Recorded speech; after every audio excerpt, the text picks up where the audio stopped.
Hello. I'm standing up this time. I'm dressed down. Lighting's still an issue. Eh. Today I'm going to sing the Adoro Devote. This is one of my favorite Eucharistic hymns ever written by anybody at any time. This is, in my opinion, one of the greatest works of music and theology ever produced by the Church. This is not a part of the liturgy formally. But it is a beautiful prayer written by St. Thomas Aquinas, who is one of the great thinkers, great theologians of the Catholic tradition. And because this is such a great faithful profession of our Catholic belief in the Eucharist, and also a beautiful song, it really holds a special place in my heart. Now, there is actually a very nice English translation of this. It's a pretty faithful one by Gerard Manley Hopkins, Godhead Here in Hiding, which is wonderful. You can look that up in your own time. I'm gonna do the Latin today, just because, well, as I said yesterday, when you try to keep meter and rhyme scheme and meaning, that's a very difficult task. And while Gerard Manley Hopkins does a pretty good job, a big part of the beauty and the value of this particular hymn for me is precisely what St. Thomas expresses in those words. And so instead of singing an English approximation, I'm going to translate as faithfully as I can, really exactly what St. Thomas says, not worrying about meter and rhyme or anything like that, and then sing it for you, just so you can appreciate a little bit of what I appreciate about this particular hymn. And so that first, and there's 7 verses, so I'll only do 4 verses, 3 verses, translate them, and then I'll sing it, right? So that first verse is, I adore devoutly the divinity that is latent here, that is present invisibly here,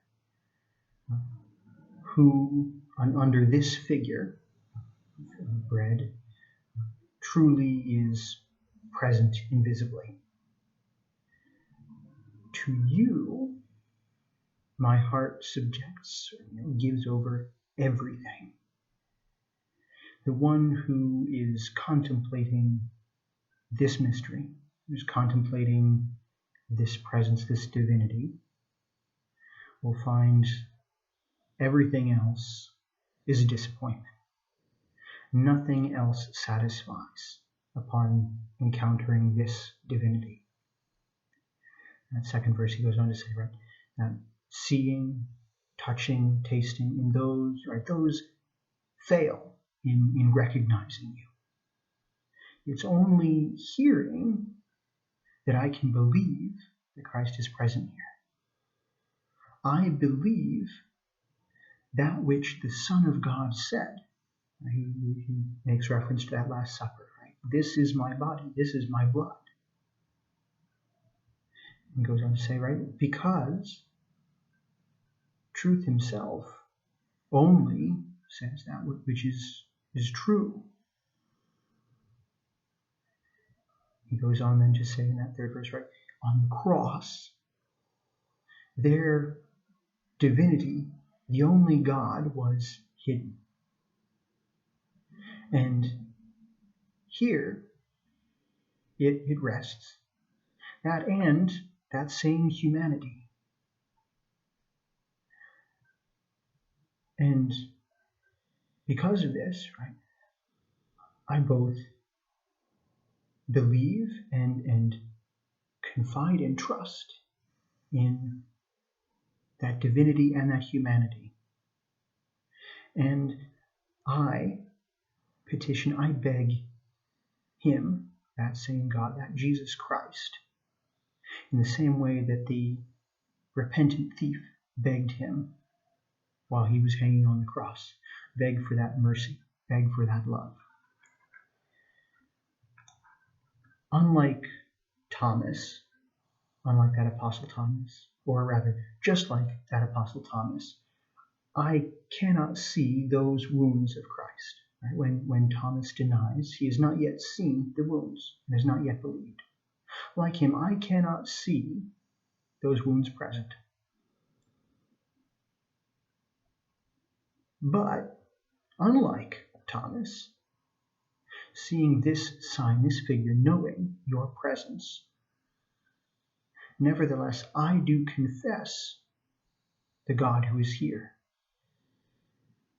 Make me, Lord, always believe more and more fully in you, in your presence. In you I have my hope. In you I delight. Those are the words of St. Thomas, translated in English, of course, from the Latin that were his words. So, more precisely, these I'm about to sing are the words of St. Thomas. Adoro te, Devote, latens Deitas, que subis figuris vere latitas, tibi secor meum totum subjicit, quia te contemplans totum deficit. Visus tactus gustus in te fallitur, sed auditus solo tuto creditur. Credo quid dixit Dei filius, nil hoc verbo vere tatis verius. In cruce latebat sola Deitas, atic latet simul et humanitas. Ambo tamen credens, atque confitens, peto quod petivet latro penitens. Plaga sicut Thomas non intueor, Deum tamen meum te confiteor. Fac me tibi semper magis credere, in te spem habere, te diligere. God bless.